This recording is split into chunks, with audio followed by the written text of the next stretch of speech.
the low interception total, the high completion rate, constantly taking yards when they're in front of him, not feeling like I have to get everything back on one play. To have that out of the gate at the NFL level is really hard to do. Not my beat. Last night, Adam Amin was here. He was calling the Bulls-Wizards game on Bulls TV, and Sunday he'll be there. He'll be calling the Commanders and Cowboys game on Fox. Hello, my friend. How are you? What's happening, pal? How are you? Good. Long time no talk, It was a good sandwich yesterday, by the way. Yeah, it was. We can give a shout out. Yellow in Georgetown. Excellent work as always. One of the best lunch spots in the area. And if you were there yesterday, you might have seen us hanging out in the corner, having a pita. However, then you went to Capital One Arena. We're going to talk mostly about the Commanders in a second. But Adam, you've seen a rare thing. You saw Wizards win last night. Alex Sarr today named Eastern Conference Rookie of the Month. As someone who's been calling the NBA for a while now, like what did you see from Sarr, getting to watch him up close, that maybe gives Wizards fans a little bit of hope in a season that has been mostly hopeless? Exceptional length, obviously, and that speaks to his shot blocking prowess. How quickly he moves around the elbow. I really like how he moves around the top of the circle and around the elbow area. And I'm sure that's a little bit of a nod to his European basketball upbringing, just in the sense of how maneuverable I think a lot of the bigs in Europe and as you see more and more in France are becoming. That's something that we discussed last night, just the French influence of some of the younger players on this roster, whether it's George or Koulibaly or obviously Sarr. We saw Tijan Salon for Charlotte the other night. We're going to see Victor Wembanyama on Monday when the Spurs are in town in Chicago. But I think seeing how maneuverable Alex Sarr is around the elbow area on the offensive side, he moves quickly. It's not slow. It seems like he processes things very well.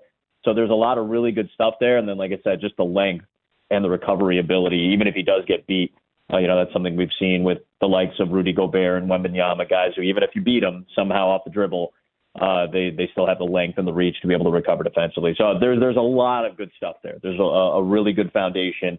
And then it's just a matter of coaching, development, opportunity, reps, and you see what happens when he gets those opportunities. He had a great week. No doubt about it. And, shots starting to come along a little bit. We'll see what happens for him in the long term. But we do have you because you have the Cowboys and Commanders on Sunday. And I believe we had a different lunch about a year ago. You were here for, I think it was like week 17, one of the last games of the season. When you think back to where the franchise was then, they're on the verge of all these changes that we don't know exactly what's going to happen. We know changes are coming. Josh Harris has been in for a season, hadn't really started making moves yet. Compared to where they are now, and you think about how you're going to try to contextualize that as you and Mark Sanchez open the broadcast on Sunday, how do you go about thinking about that? Yeah, I mean, you first look at, I did the first game, right, of the Josh Harris era, and, that game against Arizona where, for the first time in a few years, it felt like there was a decent amount of energy and juice in the building. And then you look back to last week and in overtime and how hyped up that crowd looked, just watching the Sunday night game that went to OT and got Washington into the playoffs. I just look at that, 30-some-odd game, almost 40-game span, and it's pretty incredible. And I told you this last year, just the feeling of going into the building and going into the facility just last year was different because we did the first game, we did one of the last games, and just the lightness of the facility and the employees. And, I didn't really realize what the specter of the Snyder era had done to the people of the DMV area when it came to Washington, when it came to the Commanders. I didn't realize how much of an impact and maybe how much of a weight that was from top down. And if you're saying top is the ownership and down all the way down to the casual fan, then everybody was affected by that. So I really think, and I don't know if that's what we'll open with necessarily. We'll obviously go in with a little bit more micro about this season in particular, but the life that's been, breathed into this organization just in a 12-month period between what Dan Quinn's done, bringing a franchise quarterback in, the overturn of the roster. Again, this is my first Commanders game. Our crew has had them. I was with a different crew for a month. So the fact that they got to see them earlier this year and just saw the turnover from the defense from last year to this year, all the different names and moving on from some guys that, you had drafted. You and I were talking about the draft picks the last couple of seasons that aren't even on the roster anymore. So the willingness to make decisions that are more conducive to personnel that you like as a coaching staff and to have the franchise QB, I mean, that's a heck of a turnaround. And this is what this league is made for. This is the most parity-filled league in the country. It's built on cycles. It's built on schedules. It's built on allowing teams to be able to rebuild through the draft, and that's exactly what this organization did. And in 2 short years, it's right back to some level of prominence, which is just awesome. And yet, some teams are seemingly always good. Adam Amin's our guest here, Fox Sports, with us on the Hoffman Show. When you travel around and do these meetings and walk into all these different facilities, and you walk into a Baltimore, a Pittsburgh, until this year, a San Francisco, any other team that you want to throw in, by all means, go ahead. But the teams that are kind of perennially good, that always figure out a way to be good. And some of them have had, they had the quarterback position figured out for a bunch of years. And that's why the Bills are good, because Josh Allen's awesome. But Baltimore and Pittsburgh have been good basically our entire lives. So how different is it to walk into one of those buildings versus just your average NFL building that is perhaps more susceptible to all of the things that are designed to give this league parity? I think, our biggest exposure to what the franchise and what's quote unquote the program is the head coach. We get these meetings with coaches every week for our production meetings, and a lot of the information that we get is proprietary, but what we do get that's not, off limits, that's left to our own interpretation is how the coach interacts and how the coach feels and what the coach does to kind of give a sense to the rest of the tone of the building. And, I think I've been around Dan a little bit from when he was in Atlanta. Actually, the first game I recall for Fox was a Dan Quinn game. It was Falcons Seahawks in Atlanta. I dealt with him a couple of years ago when he was the DC for the Cowboys, and I always got a nice sense from him. And I always felt appreciative of how he approached things. But I think that's what it takes. It takes somebody like Dan, or at least what Dan has shown this year, and I'll get a better feel of it on Saturday. But I think that's what he's done, is to give a little bit of calmness and clarity to the rest of the building when we walk into that facility. I think that's how I feel when I go see the Steelers, like you talked about with Mike Tomlin, one of the longest tenured coaches now in the NFL, and part of an organization that's been known, Pittsburgh, for many years as a consistent organization that's only had, 3 head coaches since the late 1960s, Noel, Cowher, and now Tomlin. I think how he approaches the day-to-day. I think Dan Campbell's a great example of it. The last couple of years going into the building, how everybody feels when Dan walks into a room. And, I think coaches have to be mindful of that because they are tone setters. It's an interesting position for you to be in charge of a bunch of players who are then in charge of the success or failure of an organization, which also leads into multiple categories: economic individually, economics globally for that organization, economics for the city. A lot of money rides on these guys, and they have to understand that. And I think the guys that do are the ones that, not necessarily they're focused on the money aspect or whatever. I just mean that they know that their attitude and their tone setting is going to go a long way into influencing how an owner feels, influencing how players feel, influencing how the staff around the building feels. So that's our greatest exposure, is that we get to see these people firsthand. And all the franchises you mentioned, John Harbaugh and Mike Tomlin and Dan Campbell, and I think right now you go in to go see Minnesota, and it's Kevin O'Connell in his 3rd season, and the tone is really good in that Minnesota organization. So I think that there is a common theme. I'm not saying that's the only element, but Craig, I do feel like what we get exposed to the most is the head coach, and I think a head coach has a lot to do with how the rest of the organization functions. Adam Amin, Fox Sports, with us here on the Hoffman Show. Get back to the Commanders and your early impressions of them in a minute, but I am curious, as we head towards the playoffs, something that the Commanders will be participating in, which is cool.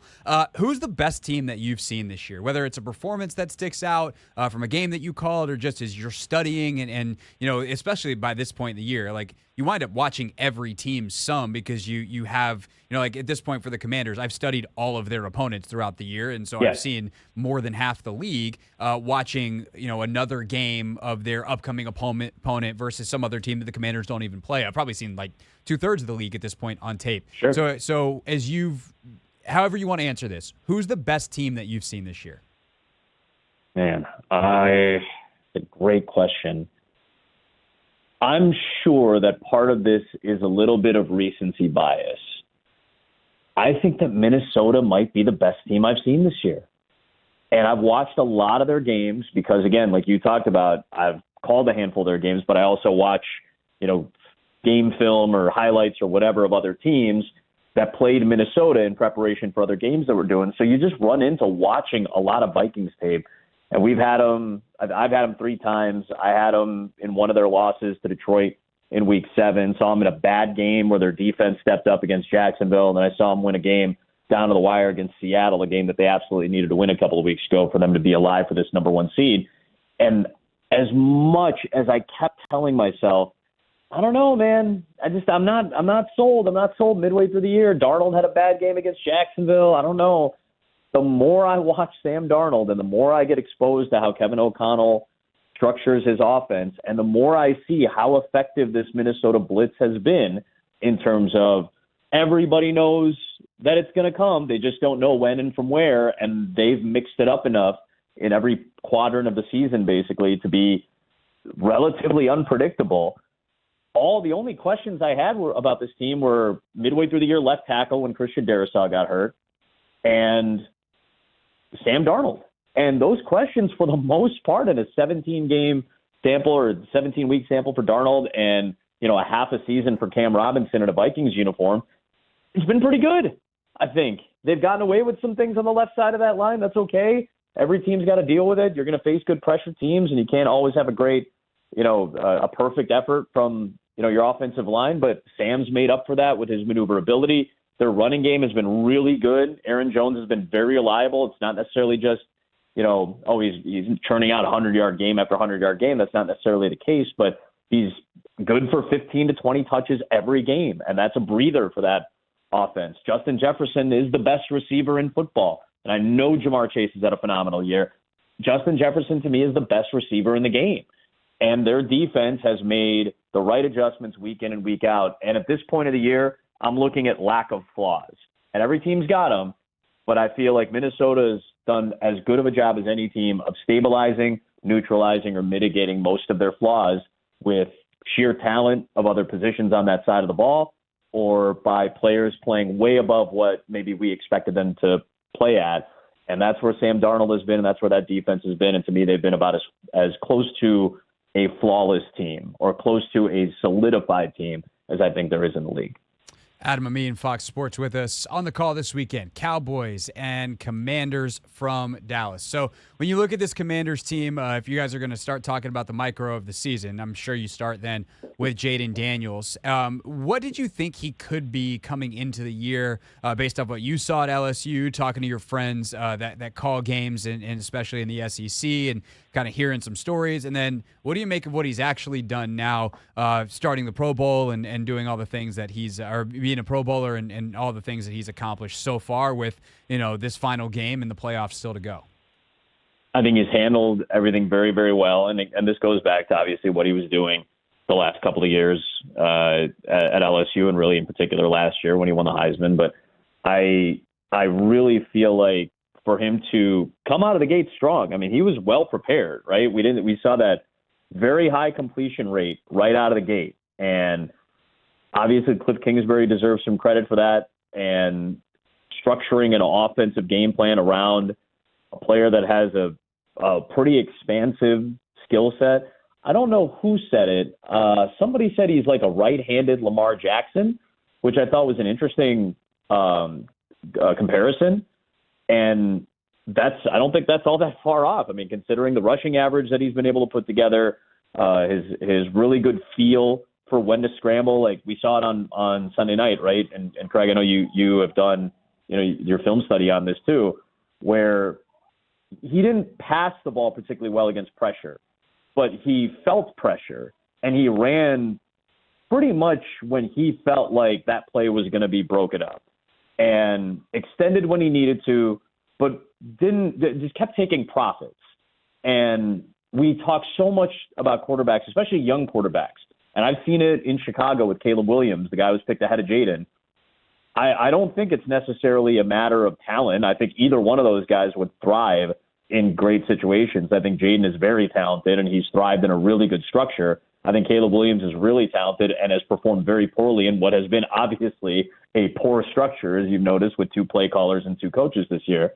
But I think Cliff deserves a little bit of credit for it, but so many young quarterbacks have a tendency to not take profits, especially the talented ones. And they just think, well, I was able to do it last year in college. I must be able to do it here at this level.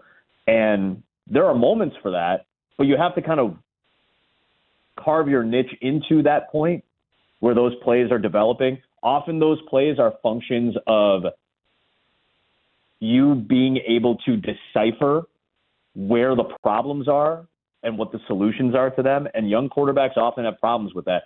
I don't think Jayden's really had a problem with that, even going back to the beginning of the season.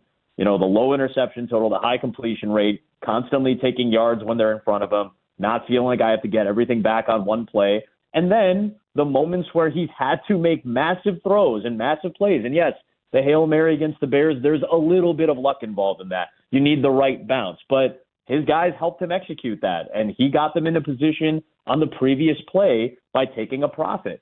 And to have that out of the gate at the NFL level is really hard to do. And the fact that he's been able to do it so seamlessly, I mean, I don't know if he's going to win Rookie of the Year, but based off of taking a franchise that has not been to the playoffs in, 4 seasons, that most people believed had no business being as good as they were this season, I mean, don't you feel like he's kind of earned it? Bo Nix is right up there. But I just saw Brock Bowers, amazing season. You can make a strong case for any of those 3.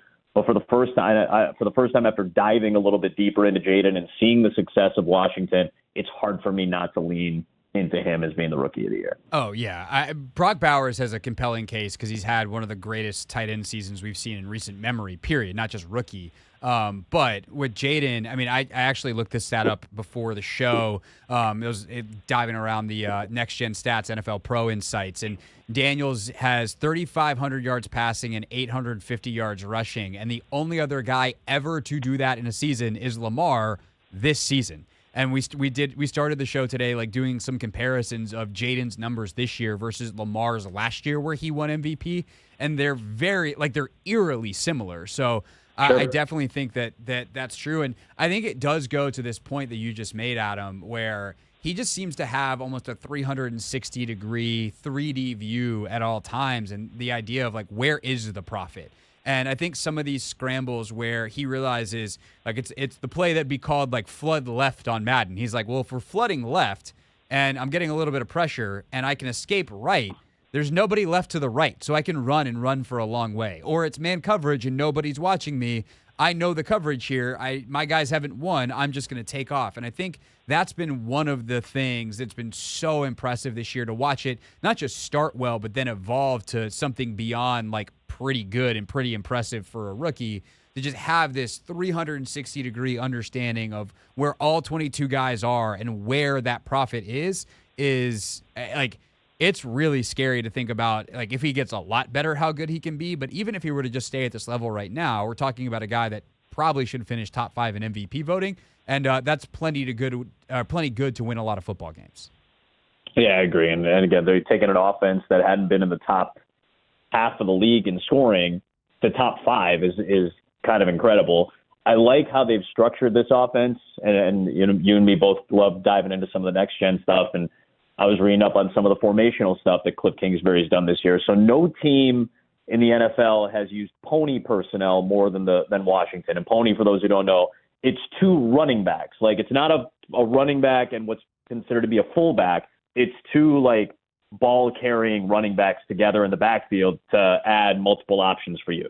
So nobody's had more snaps of pony than what Washington has done this year. But almost no team has used empty formation as much as Washington. So the versatility and the recognition of I've got options. Where are my options? When the field is spread, when you have an empty formation, teams have a tendency to play a lot of man against Washington. So, all right, if you have to cover all 5 of my guys, there's going to be space somewhere, either in the left, middle, or right side of the field. There has to be, especially if we're running a lot of deep concepts here. And obviously, with how much they've been willing to test downfield at times this year, that's pretty good. But when there's 2 backs, well, I have multiple check down options. Maybe there's an RPO play mixed in there as well. And I can immediately go to one of those 2 options, or whoever's releasing into the flat, or maybe running one of those choice routes that we hear a lot about with this offense.